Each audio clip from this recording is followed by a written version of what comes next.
Hello, this is Dave, and welcome to the Table, a series of videos where I review and discuss various board and card games, looking at them from a family perspective. Today, we're going to be taking a look at Roll For It and Roll For It from Calliope Games. Each of these are standalone games that support 2 to 4 players, but they can be combined together to support up to 8 players. Roll For It is a dice and card game where you attempt to roll dice and match corresponding cards on the table in order to score points. Let's take a look at the game and how it's played, and I'll come back and I'll give you my thoughts. Okay, I have both copies of Roll For It set up here for you to be able to see, and I'm going to quickly explain what comes in each of them. First of all, in both sets you're going to have an instruction manual, 30 cards, and 24 dice, 6 of each in 4 colors. In the red box, I'll quickly just show you kind of some of the different types of cards here that you'll be trying to roll dice and match up to score. And they're all kind of color coordinated here. All of the cards that are yellow are worth 5 points. There's some kind of bluish ones that are worth 2. There's some green ones that are worth 10. And then there's purple ones that are worth 15. And there's 30 different ones that are in here that you will be trying to score. And you will also, and the dice, the red box will have more of like a translucent kind of dice so you can see they're more clear. In the purple box, you're going to have 30 more cards that are different from the ones that are in the red. And the dice here are going to be, they are more translucent. They're like a pearl.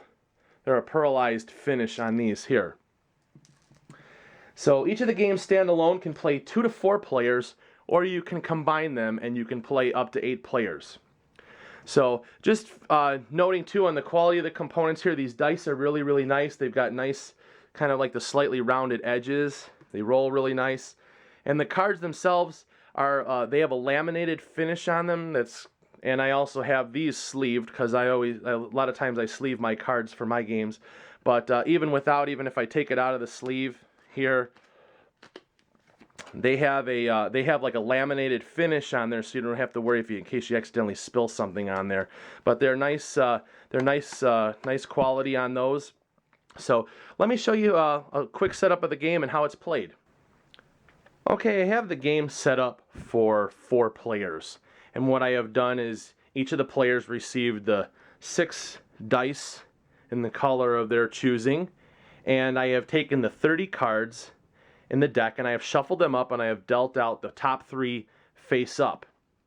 One thing to note, if you were to play with more than 4 players and you combine the 2 sets together, you will shuffle all the cards together and you will deal up a 4th card face up on the table in order to attempt to score. This is how a turn order is going to be, and I'm going to explain real quickly that the mechanic of this game, what makes this game really unique and what stands out is that on your turn when you're rolling dice, you're going to only have 1 roll per turn. You're not going to have multiple rolls like some of the other dice games. And you will be essentially committing or locking in dice on these cards in an attempt to score. Each of the players can also be competing for the same cards. So it's a race to see who can roll the dice and make the matches the fastest. So on this turn right here, what I'm going to do is I'm going to roll the dice. It's as simple as this on a turn.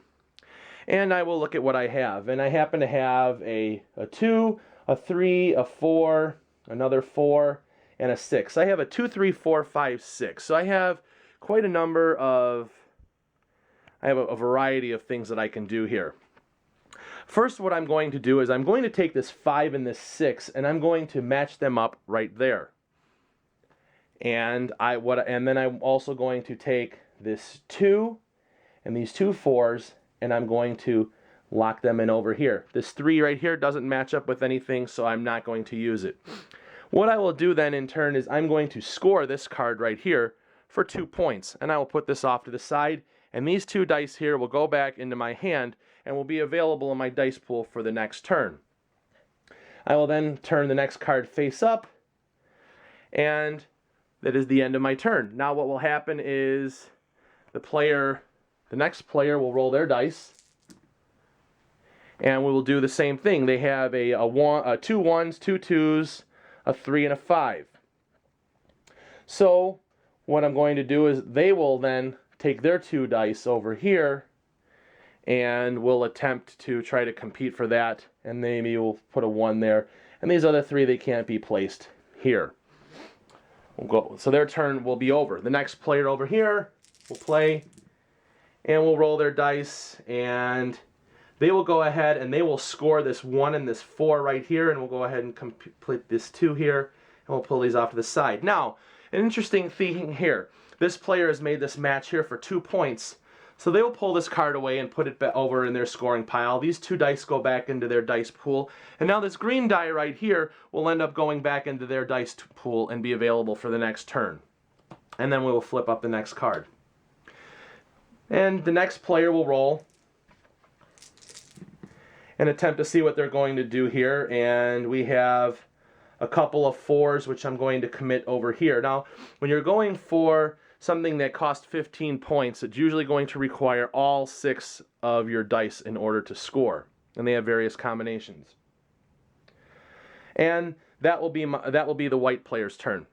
Now, one thing to note is if we come back now, it's back to my turn here, and I only have 3 dice that I have to work with in an attempt to score because I've already locked in 3 of the dice here.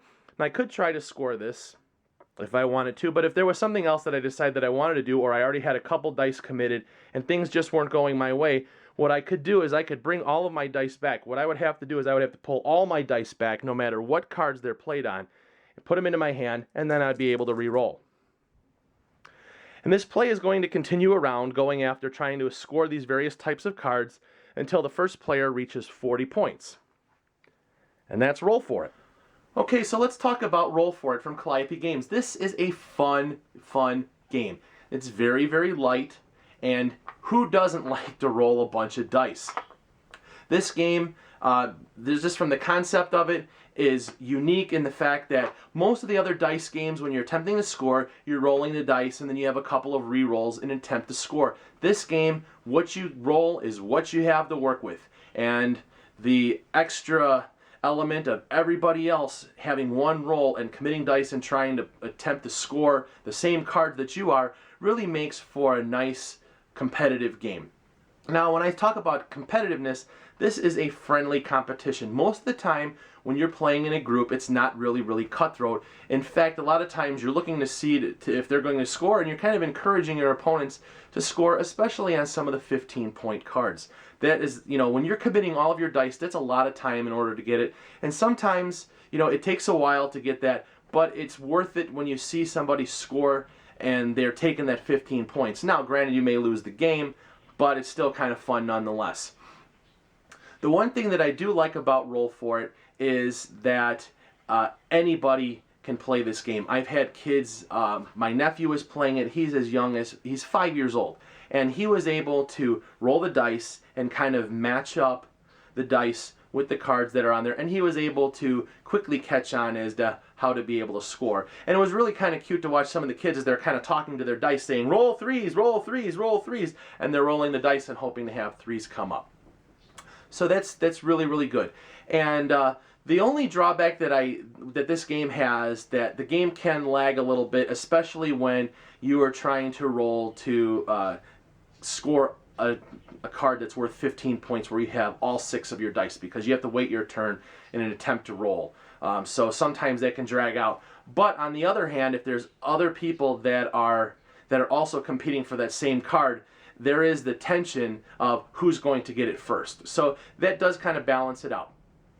Looking at this game from a family perspective, this game offers great communication with everybody being together and watching each other and kind of encouraging each other. Another thing is that this game offers is risk management, and that's, are you going to, when you roll your dice, when are you going to try to decide, you have to decide how many dice you're going to commit to each card in order to score. So you don't want to be careful so you don't spread yourself too thin, or unless you like to live on the edge, kind of like when I play, I like to kind of spread myself out a little bit and try and score as many, even the little points, as many as I can along the way. And then also the other decision is, when are you going to say, okay, you know what, I'm not getting anywhere, and I'm going to pull my dice back and have them into my hand and kind of start all over again. Another thing that this is really good for is being able to match basically match symbols. When you're looking at the little pips on the die and the pips on the card, it's being able to do a comparison. Okay, what is the same, what is different? So you could use this to play with some of like preschool and kindergarten kids, and as long as you keep an eye on them, because the dice are kind of small, you don't want them to go in their mouth. But they are good as a teaching tool to be able to distinguish the differences and being able to match up the face of the die and the face of the card. So that's really, really good as a teaching tool. Overall, looking at this game even more so on a larger family scale, is that you have everybody together and you're spending time together. And again, this game is who doesn't like to roll dice. There's nothing, everybody that plays games, most of them involve rolling dice, and nobody doesn't like to have a handful of dice and roll them to see what the results are. We all have that kind of like that little drive to see what's going on. So overall, I really like Roll For It and Roll For It. I happen to have both. And so if you want to roll dice and you want to try and compete for cards and you want to encourage everybody else and you want to see stuff going all over the table, then pick yourself up of a copy of Roll For It. Either pick up the red one, the purple one, or get both. All right, that's it for now. And join me again and we'll look at another game and we'll see how it makes it to the table.